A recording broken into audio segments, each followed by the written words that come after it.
우리가 그 지난주에 살펴본 것처럼 주님은 제자들과 갈릴리 바다를 건너고 계셨는데 주님 주무시고 계셨고 예수님은 주무시고 계셨고 큰 풍랑이 광풍이 불어와 사투를 벌이게 됐습니다. 거의 죽게 되었을 무렵 제자들은 예수님을 깨우고 예수님께서 일어나서 광풍을 꾸짖으시며 잠잠하게 하시는 그런 역사를 우리가 지난주에 살펴봤습니다. 그리고 예수님은 이제 제자들과 함께 가려던 목적지에 도착을 하셨는데 오늘 우리가 성경 말씀에 보면 그 땅은 거라사인의 땅이다 라고 이렇게 표현하고 있어요. 다른 성경에 보면은 가다라라고 표현하기도 하고 이렇게 표현하고 있습니다. 이곳은 이제 이주한 헬라인들, 이방인들로 모여진 그런 마을이에요. 그러니까 이스라엘 유대인들이 사는 곳이 아니라 이방인들이 사는 지역입니다. 그래서 이 가다라, 거라사라는 이 곳을 보통은 이 데가볼리라고 이렇게 불러요. 그러니까 데가볼리는 데카폴리스로 해서 데카라는 것은 10이라는 숫자거든요. 폴리스는 도시라는 뜻이에요. 그래서 10개의 도시로 성읍으로 되어진 곳을 데가볼리라고 얘기를 해요. 우리가 성경에서 데가볼리 하면 10개의 성읍으로 되어졌구나 라고 생각하시면 돼요. 그 중에 하나의 성읍이 거라사인의 땅이에요.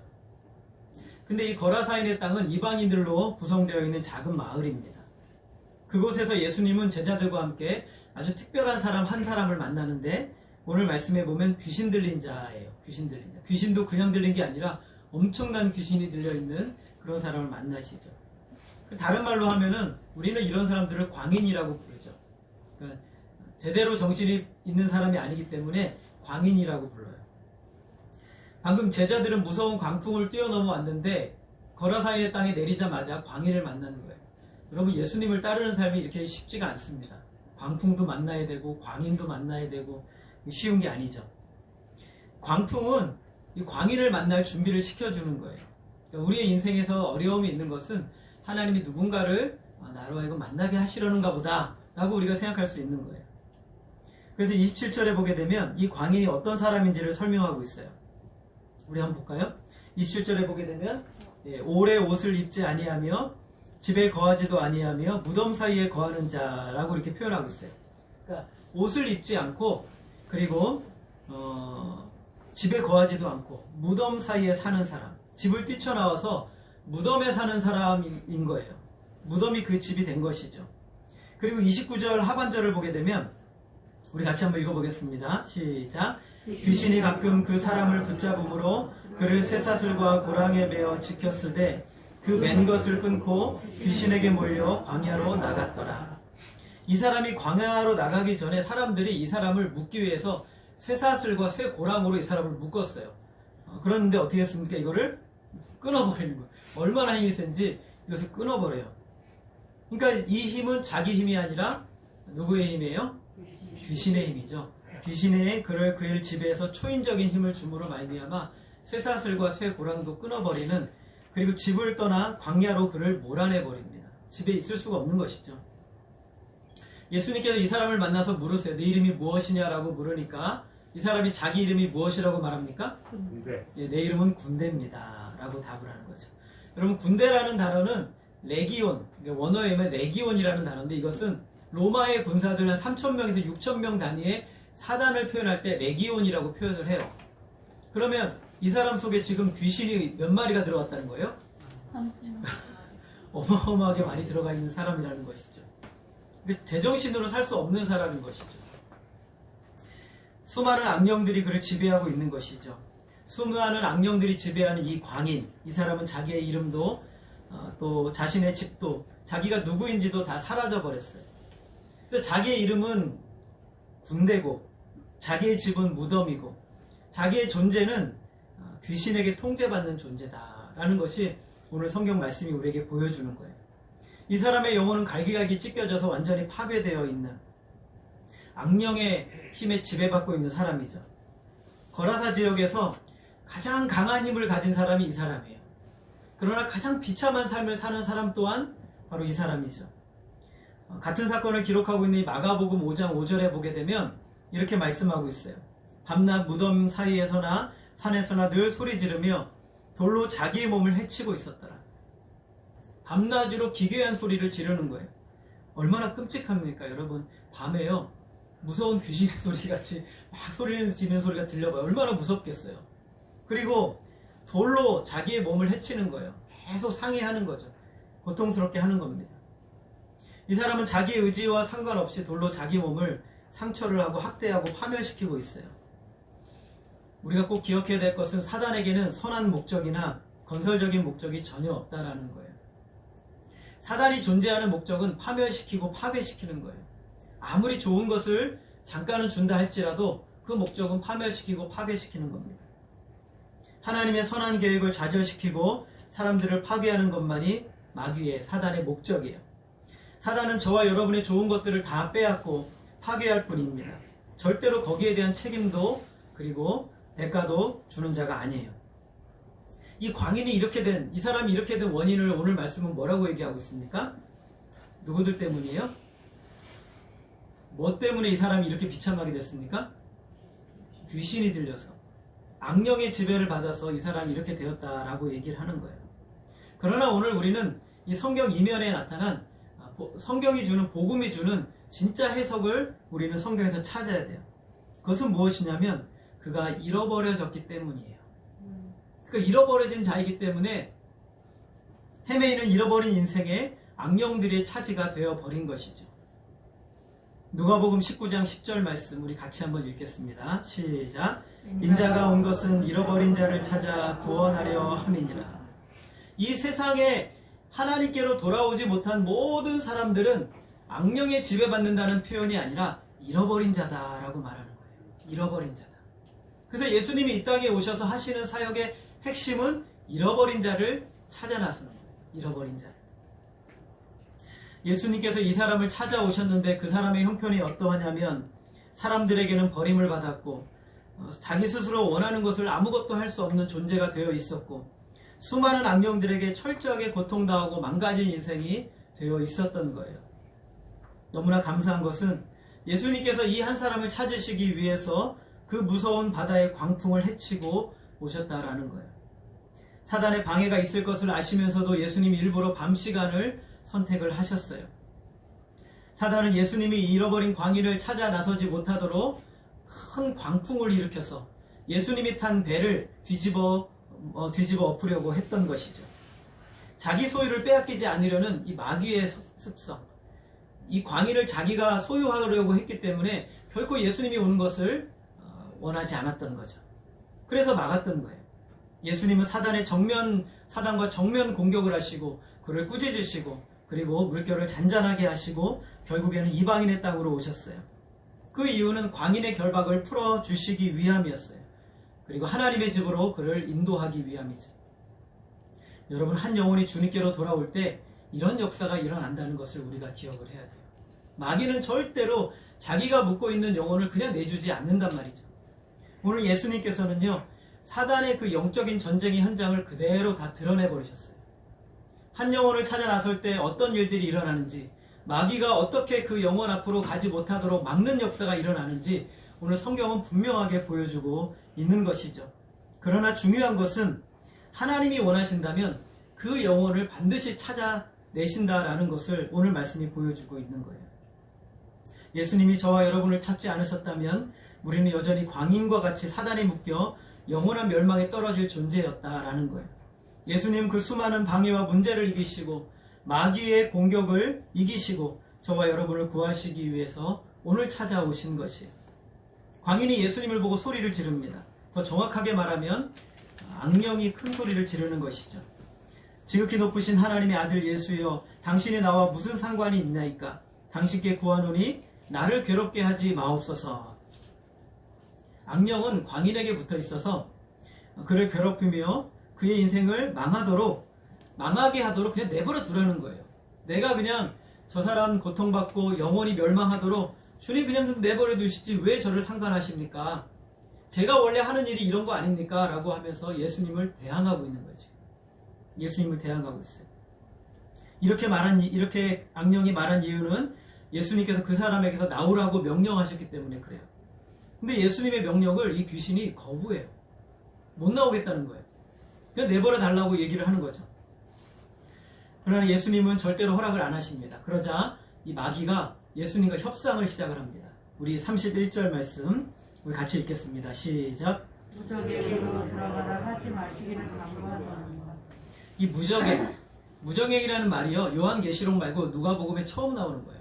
요한계시록에는 여러 번 나오는데 다른 복음서에는 안 나오거든요. 이 무적행이라는 말.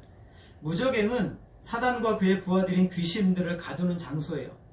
무적행은 말 그대로요, 바닥이 없어요. 바닥이 없는데 한없이 밑으로 떨어지는 그런 여러분 생각을 해보세요. 여러분이 여기서 딱 뛰어내렸는데 바닥이 없어요. 그럼 어떻게 되겠어요? 한없이 떨어지는 그 공포와 고통이 어마어마한 것이잖아요. 근데 하나님께서 이 무적행이라는 곳을 만드셔서 귀신과 마귀와 그 쫄개들인 이 귀신들을 거기에 가둬버리세요. 그러니까 이 귀신은요, 자기의 운명이 어떻게 될지 알고 있는 거예요, 모르는 거예요? 아는 것이죠. 오늘 누가복음은요, 오늘 이 말씀을 통해서 마귀와 그의 쫄개들인 귀신의 존재들이 결국 운명이 어떻게 될지를 오늘 이 말씀에서 보여주는 거예요. 우리가 이 세상에서 정말 약한 역사들을 보고 두려워하지 말아야 될 이유가 바로 여기에 있어요. 그들과 우리의 운명은 완전히 달라요. 예수님께서는 반드시 마귀와 그의 세력들을 붙들어가지고 어디다 던져버리세요? 무적행에 던져버리는 거예요.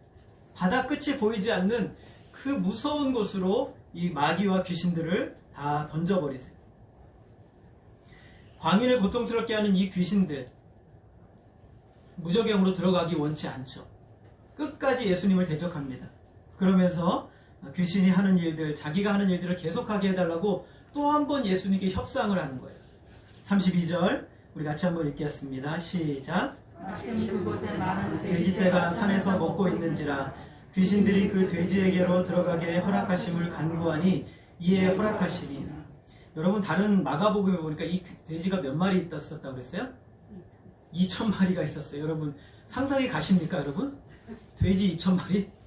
돼지 2,000마리가 거기서 뭘 먹고 있었는데 귀신이 보더니 이 사람에게 허락이 안 되니까 저 돼지떼에게로 들어가게 해달라고 요청을 해요. 그랬더니 예수님께서 들어가라고 얘기하는 거예요. 무적행으로 들어가면 더 이상 귀신이 누군가를 파괴하는 일을 못하니까 다른 존재에게로 들어가서 그 존재를 파괴하는 일을 계속하겠다는 거예요. 그러자 예수님께서 들어가라 라고 말씀을 하세요. 그랬더니 어떤 일을 하냐면 돼지들이 비탈로 내리달아서 호수로 달려가는데 결국에는 호수에 돌진해서 다 죽어. 2,000마리가. 한번 우리가 여러분 그 자리에 한번 있었다고 생각을 해보세요. 돼지 2,000마리가 갑자기 순식간에 호수로 와 달려가는 거예요. 그러더니 돼지들이 그냥 물에서 다 죽어버려요. 얼마나 무섭고 끔찍한 일입니까? 멀쩡하던 돼지들이 갑자기 호수로 내리달아 가는 거예요. 귀신이 하는 일이 바로 이거예요. 마귀가 하는 일이 이런 일을 하는 거예요. 그런데 이 세상 사람들이 얼마나 어리석은지요. 이 귀신에 신접하려고 참 온갖 짓을 다 하고, 학생들이 귀신놀이를 하고, 이 세상에서 귀신이 자기를 파괴하는 존재라는 것을 깨닫지도 못하고 온갖 이상한 일들을 많이 하는 거예요. 이 세상의 문화, 온갖 영화, 드라마, 요즘 모든 영화, 드라마의 주제들이 다 귀신이에요. 악령, 이런 역사들이, 이거 마귀가 이 역사들을 이루는 거죠. 이 마귀와 귀신들의 역사가 이렇게 많아지게 함으로 그들이 하는 목적은 딱 하나예요. 세상을 파멸시키는 거예요. 하나님께로 나아가지 못하게 만드는 것이 귀신이 하는 역사, 마귀가 하는 역사인 거예요. 그런데 우리 돼지떼들이 이렇게 다 내리달아서 다 몰살해버리니까, 여러분 만약에 오늘날 이런 일들이 일어났다고 생각을 해보세요. 그러면요, 동물 애호가들이 나타나가지고 예수님을 향해서 따질 거예요. 아니 어떻게 그렇게 돼지들을 아끼지 않을 수 있느냐, 어떻게 당신은 그럴 수 있느냐. 오늘 주님은 이 말씀을 통해서 우리에게 분명하게 말씀하고 있는 거예요. 하나님은 한 영혼을 가장 귀하게 여기세요. 한 영혼을 가장 귀하게 여기세요. 하나님은 한 영혼을 천하보다 귀하게 여기시는 줄 믿으시기 바랍니다. 여러분 이 사실을 절대로 잊으면 안 돼요.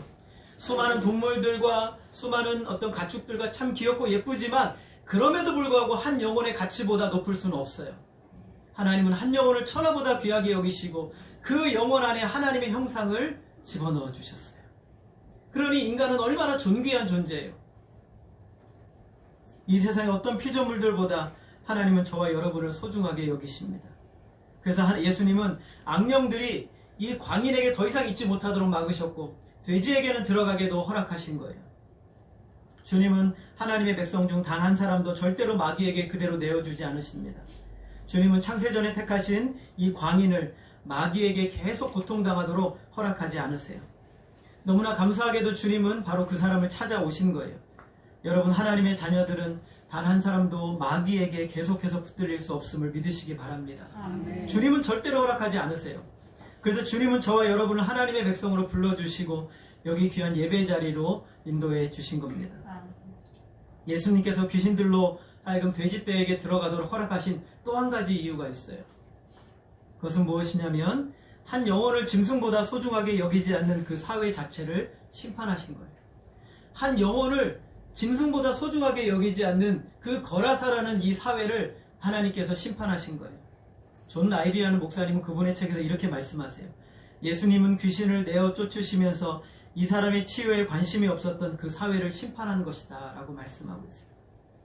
그들이 광인을 쇠사슬과 쇠고랑으로 결박한 이유가 무엇일까요? 왜 이 사람을 묶었을까요? 자신들을 고통스럽게 하니까, 자신들에게 피해를 입히니까, 자신들에게 문제를 입히니까 이 광인을 쇠고랑으로 묶었던 거예요.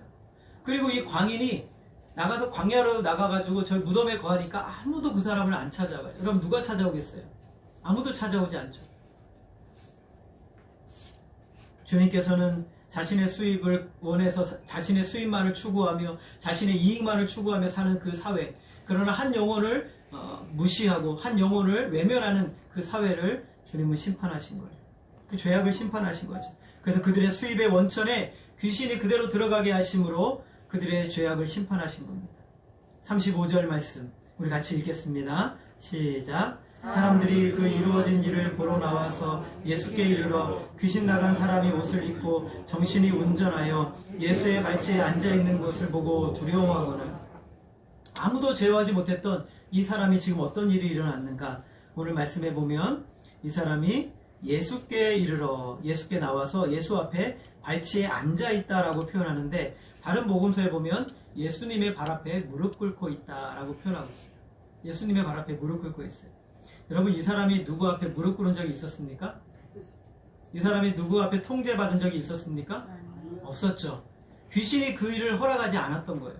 근데 이 사람이 지금 예수님 앞에 너무 선하게, 너무나 착한 어린 양처럼 예수님의 발 앞에 무릎 꿇고 앉아있는 그 모습을 누가 봅니까?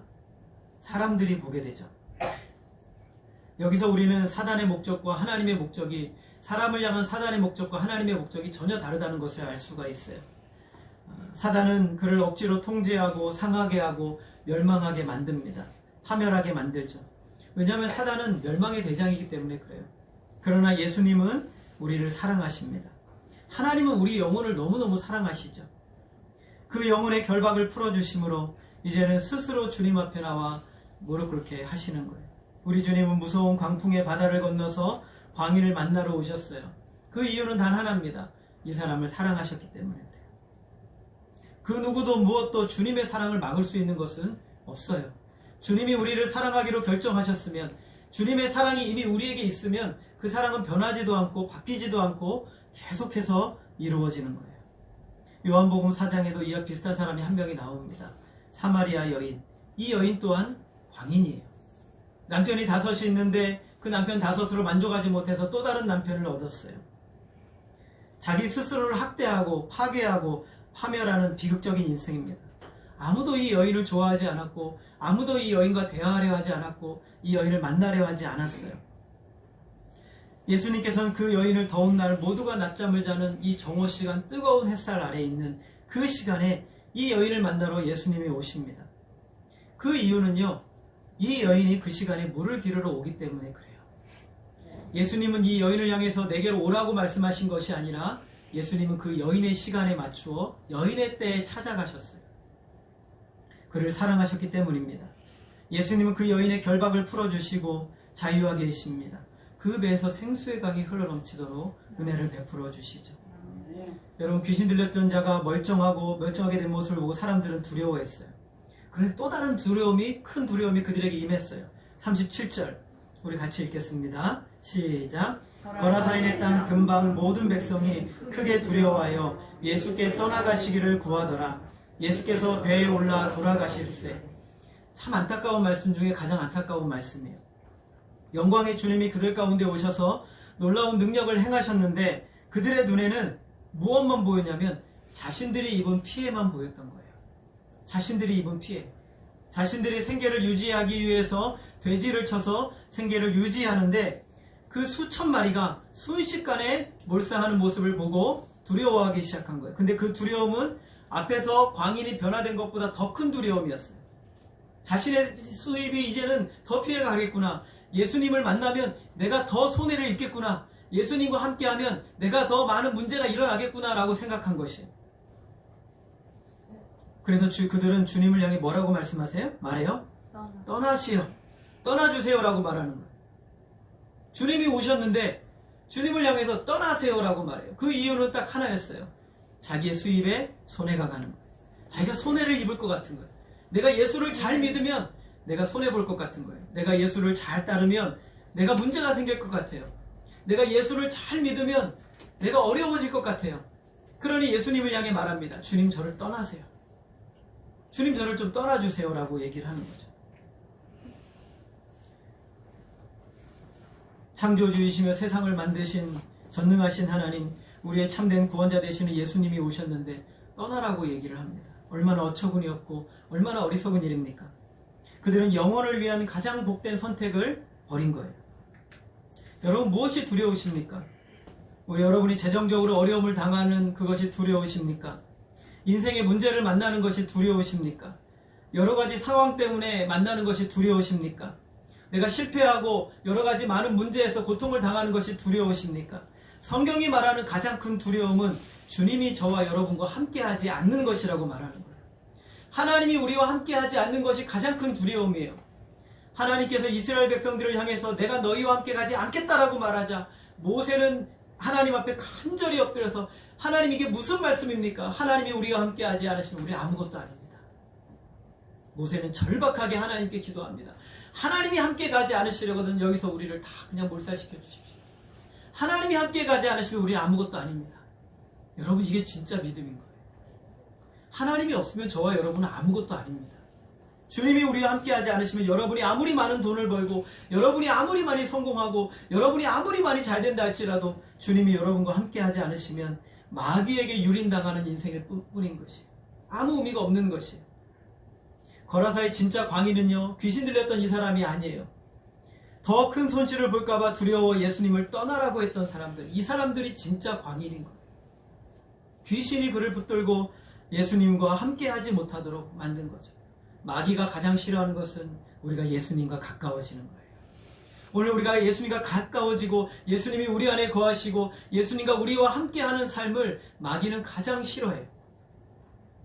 예수님을 거부하는 인생은 모두가 다 광인이에요. 겉은 멀쩡해도 사단이 그 영혼을 붙들고 자신과 함께 영원한 멸망으로 내려가요. 여러분 아까 마귀는 어디에 떨어지는 존재라고 그랬어요? 무적에. 끝이 없는 밑바닥이 없는 그곳에 떨어져서 영원토록 고통을 당해야 되는, 그리고 그 이후에는 영원한 지옥의 형벌에 들어가게 되는 그 운명이 바로 마귀예요. 그런데 마귀와 함께 그 마귀는 혼자 절대로 그 영원한 그 고통의 운명에 떨어지려고 하지 않아요. 사람들의 영혼을 붙들고 한 명이라도 더 붙들어서 결국에는 자기와 함께 영원한 멸망의 지옥의 형벌에 떨어지기를 원하는 존재가 마귀예요. 자기 혼자 파멸하지 않겠다는 것이죠. 사람들은 겉은 멀쩡해도 그 영혼 안에 무서운 폭력성과 우울함과 미움과 또 악의가 가득한 마음을 품고 자신을 파괴하고 살아가는 사람들이 이 세상에 가득하죠. 물질의 노예가 되어서 그것만 얻으면 행복할 것처럼 인생을 사는 사람들이 광인이에요. 명예와 권력만 얻으면 내가 모든 것을 얻었겠구나라고 생각하는, 그렇게 살아가는 사람들이 광인인 거예요. 자기 사랑에 빠져가지고 하나님 사랑을 볼 수 없는 사람, 그 사랑에, 자기 사랑에 충만에 빠져있는 사람들이 진짜 광인인 것이죠.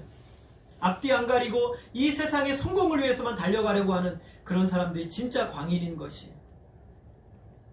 예수님을 떠나시라고 했던 그들의 요청대로 예수님을 배를 타고 떠나십니다. 얼마나 슬픈 일이에요. 얼마나 슬픈 일입니까? 이렇게 떠나신 예수님은 우리가 알고 있는 성경의 모든 내용에서 다시는 대가볼리에 방문하지 않으십니다. 그들은 육신의 생명이 다하는 이것이 얼마나 슬프고도 어리석은 일이었는지 그때 깨달을 거예요. 그런데 그럼에도 하나님께서는 그런 영혼들에게 또 기회를 주세요. 사람들은 주님을 떠나도록 요청했지만 예수님은 그들에게 증인을 보내주세요. 광인은 예수님과 함께 있고자 했습니다. 그런데 예수님은 아니다, 돌아가라라고 말씀하세요. 우리 39절 말씀을 같이 읽겠습니다. 시작. 집으로 돌아가 하나님이 내게 어떻게 큰 일을 행하셨는지 말하라. 그가 가서 예수께서 자기에게 어떻게 큰 일을 행하셨는지를 온 성내에 전파하니라. 예수님께서 광인에게 이제는 그를 멀쩡하게 만들어주시고, 광인이 예수님을 따르겠다고 해요. 그래, 나를 따라라. 그러지 않고 예수님 뭐라고 말씀하세요? 어디로 돌아가래요? 집으로 돌아가라 라고 말씀하세요. 예수님은 지금 방금 예수님을 거절하고 떠나라고 했던 그 사람들에게로 증인을 보내주세요. 그리고 이 광인을 묻고 쇠고락으로 묻고 그를 거절하고 그리고 그를 외면했던 그 사람들 속으로 다시 들어가라고 주님이 이 거라사 광인을 보내고 있어요. 왜 예수님은 이 사람을 그쪽으로 보낼까요? 왜 예수님 다시 그 집으로 보낼까요? 거기에도 하나님의 사람이 있기 때문에 그래요. 하나님이 부르시는 사람이 거기에도 있기 때문에 거라사 광인을 예수님이 그곳으로 보내시는 거예요. 겉으로 멀쩡해 보이지만 영적으로 광인의 삶을 살고 있는 사람들이 여전히 거기에 있기 때문에 거라사 광인을 그쪽으로 보냅니다. 그래서 거기 가서 무슨 얘기를 하래요? 주님이 그들에게 가서 주님이 그에게 행하신 큰 일을 전하라고 말씀하십니다. 하나님께서 그를 어떻게 불쌍히 여기셨는지를 증거하라고 말합니다. 광인은 그들에게 버려진 사람이었어요. 자신들의 피해가 될까봐 광인을 버린 사람들입니다. 아무도 자기를 사랑하지 않았는데 그런 자기를 위해서 하나님께서 하늘 보좌를 버리시고 이 땅에 인간으로 오셔서 30년 동안 우리와 똑같은 삶을 사시고 그리고 그 무서운 광풍을 넘어서 찾아오셨어요. 그리고 그 결박을 풀어주신 그 하나님의 긍휼과 사랑과 큰 일을 전하라고 말씀하십니다. 광인으로 살았던 사람이 예수님을 만나자 무엇이 됩니까? 증인이 됩니다. 전도자가 되는 것이죠. 모두가 창렬하고 여겼던 남편이 5이 있었는데 여인이 예수님을 만나니 전도자가 됩니다. 그를 비난하는 사람들 사이에 들어갑니다. 그리고 말합니다. 와서 보라, 이는 그리스도가 아니냐라고 말하는 거예요. 복음의 일꾼이 되죠. 복음에 미친 사람이 되는 거예요. 얼마 전에 어떤 분과 대화하다가 그런 얘기를 했어요. 장례를 치르고 났더니 너무 예배를 많이 들으니까 가족들이 그랬대요. 정말 그리스도인은 미친 것 같다고. 그랬더니 거기에 계셨던 우리 김민정 선교사님께서 이렇게 얘기를 하셨어요. 그래요, 맞아요. 그리스도인은 정말 미친 것 같아요. 여러분, 그리스도인은 미쳤습니까? 네, 아니요. 여러분, 안 미치셨습니까? 그리스도인은 뭐에 미쳤습니까? 예수에 미친 사람이죠. 복음에 미친 사람이죠. 복음에 미치지 않았다면 우리가 왜 이 시간 와서 예배를 드리고, 복음에 미치지 않았다면 왜 여러분들이 그 일찍 와가지고 복음의 진리를 배우려 하고, 복음에 미치지 않았다면 가만히 잘 있는 사람들에 가서 예수 믿으라고 왜 그런 얘기를 하겠어요? 불편하게 할 이유가 없는 것이죠. 저는 김민정 선교사님의 그 이야기를 듣고 맞다. 우리가 복음에 미쳤지. 그런데 나는 왜 안 미치려고 할까? 왜 예수에 안 미치려고 할까? 나를 살려주신, 나에게 생명 주신, 내가 광인이었는데 광인인 나를 찾아오셔서 나를 구원하신 그 예수님에 왜 나는 미치지 못할까? 거라사 광인은 예수님을 만나고 전도자가 되었고, 사마리아에 남편이 5이 있었던 여인은 예수님을 만나고 전도자가 되었습니다. 사도행전 2장에 사도들이 성령을 받고 밖에 나가 복음을 전합니다. 하나님 말씀을 전합니다. 여러 나라 사람들이 자신들의 말로 사도들의 말을 듣습니다. 무엇을 듣습니까? 우리가 다 우리의 각 언어로 하나님의 큰 일을 말함을 듣는도다. 하나님의 큰 일을 말함을 듣는도다. 하나님이 우리에게 원하시는 것은 그거예요. 우리에게 큰 일을 이루셨으니 이제 가서 너희에게 행한 큰 일을 증거하라는 거예요. 그 큰 일을, 작은 일이 아니라 큰 일을 증거하라고 말씀하고 있어요. 이 큰 일을 듣고 어떤 일이 일어났습니까? 3,000명의 일시에 회심하는 역사가 일어났습니다. 귀신 들렸던 사람이 말씀대로 집으로 돌아갔습니다. 두렵지도 않은가 봐요. 하기사 귀신까지 수천의 귀신이 들렸던 사람이 무엇이 두렵겠어요? 예수님을 만나고 나니 두렵지 않아요. 집으로 돌아갑니다. 그리고 어떻게 했습니까? 주님이 말씀하신 대로 하나님의 큰 일을 어떻게 행하셨는지 따라하겠습니다. 온 성내에 전파하니라. 여기서 온 성내는요, 데카폴리를 얘기하는 거예요. 10개의 성읍 모두를 돌아다니면서 이 사람이 전도자가 됐어요. 이 똑같은 사건을 기록하고 있는 마가복음을 보니까 이 사람의 말을 듣는 모든 사람들이 놀랍게 여기더라. 여기서 놀랐다는 것은요, 그 큰 일에 대한 반응이에요. 예수를 믿는 사람들이 일어났다는 것이죠. 사마리아 여인이 사람들에게 그리스도를 전하자 수많은 사람들이 이 여인의 말을 듣고 예수님을 만나러 옵니다. 그리고 말합니다. 이제는 네가 말한 것 때문이 아니라 이 예수를 만남으로 우리가 예수님을 알았다라고 이야기를 합니다. 여러분, 오늘 우리는 모두 예수님의 권능으로 광인의 인생에서 구원받은 존재가 됐어요. 우리는 거라사 광인이었어요. 우리가 모양만 다를 뿐이지 모두가 다 광인인 거예요. 예수가 없으면 마귀가 그를 지배하는 인생인 거예요. 여러분, 세상에 길거리에 나가서 번듯하게 옷을 입고 굉장히 세련되고 예쁘고 아름다운 수많은 사람들을 볼 겁니다. 그러나 우리의 눈에는 그들의 인간적인 아름다움이 아니라 그 속에 무엇이 있는지를 볼 수 있어야 한다는 것이죠. 예수님은 그 속에 무엇이 있는지를 보고 오셨어요. 거라사 광인 속에 수천의 귀신이 들어있어서 그를 멸망으로 인도하고 있는 그 영혼을 그대로 두지 않으시고, 그 광풍을 넘어서 광인을 찾아서 그 광인에게서 귀신을 쫓아내심으로 예수의 사람이 되게 하시는 놀라운 역사를 이루신 거예요. 하늘 보좌를 버리시고 낮고 낮은 이 땅에 오셔서, 그리고 저와 여러분에게 위해서 십자가에 죽으심으로 그 보배로운 피를 흘려주셨어요. 이제 어떻게 해야 돼요? 이제 우리가 광인이 되었다가 이제는 멀쩡하게 되어 주님을 미친 사람이 되었어요. 주님은 광인에게 말씀하신 것처럼 저와 여러분에게 말씀하세요. 따라하겠습니다. 집으로 돌아가. 하나님이 내게 어떻게 큰 일을 행하셨는지를 말하라. 이것이 바로 하나님이 저와 여러분에게 원하시는 삶이에요. 여러분이 주님의 권능을 맛본 것이 분명하다면 우리 역시 이 세상에 살아있는 그리스도의 권능을 보여주는 사람이 되어야 하는 겁니다. 성경을 이런 사람들을 단 한 단어로 표현하고 있어요. 증인이다. 오늘 우리가 증인인 것이죠. 목격하고 경험한 그것을 말해야 할 책임 있는 사람이 바로 저와 여러분입니다. 여러분, 아버지의 집으로 돌아오셨습니까? 우리는 아버지의 집에 있습니까? 이제 세상에 우리의 집으로 돌아가 하나님의 큰 일과 그 긍휼을 전하는 저와 여러분이 되시기를 주님의 이름으로 소원합니다. 어느 누구도 십자가 위에서 우리를 위해 죽으신 예수 그리스도의 놀라운 은혜와 사랑을 만나지 못한다면 그는 진짜 행복한 사람이 아닌 거예요. 예수님 안에 세상에 행복이 있고, 예수님 안에 천국이 있고, 예수님 안에 영생이 있고, 예수님 안에 참 소망이 있는 것이에요.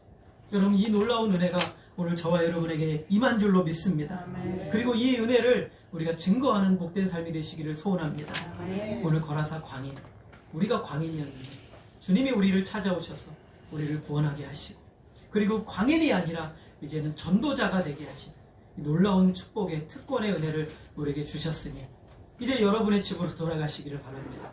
그리고 여러분의 집으로 돌아가 하나님이 나에게 얼마나 큰 일을 행하셨는지를 담대하게 알려주는 가장 복된 인생을 사시는 우리 모든 예수향기교회 성도들이 되시기를 주님의 이름으로 소원합니다. 기도하겠습니다. 하나님 아버지, 오늘 우리를 찾아오신 것이 하나님이 얼마나 큰 은혜인지요. 거라사 광인처럼 자기 스스로를 파괴하고 멸망하고 마귀와 함께 영원한 멸망에 떨어지는 것이 우리의 운명이었지만 하나님께서 이 땅에 오셔서 광풍을 넘으셔서 그 마귀의 모든 공격을 이겨내시고 우리를 찾아오셔서 우리를 거듭나게 하신 생명 주신 하나님의 은혜로 인하여 감사를 드립니다. 하나님, 우리가 받은 은혜는 이 세상의 그 무엇으로도 바꿀 수 없고 그 은혜는 이 세상 그 무엇으로도 표현할 수 없음을 주님 기억하게 하여 주옵소서. 주님께서 거라사 광인을 향하여 이제 집으로 돌아가 하나님이 내게 어떤 큰 일을 행하셨는지를 말하라고 말씀하시자 그가 온 성읍에 가서 하나님의 큰 일을 전하였던 것처럼 하나님, 오늘 우리도 이제 집으로 돌아가 하나님이 우리에게 요구하시는 귀한 사명 감당할 수 있도록 인도하여 주시옵소서. 하나님께서 오늘 우리에게 전할 입술과 건강과 또 하나님 모든 역사를 허락하여 주셨사오니 아버지 하나님 행하시는 귀한 복음의 역사가 없는 주님의 교회를 통해서 모든 성도들을 통해서 더욱 편만하게 충만히 전파될 수 있도록 인도하여 주시옵소서. 하나님 홀로 영광 받아 주시기를 간절히 원하오며 예수님의 이름으로 기도하였습니다. 아멘.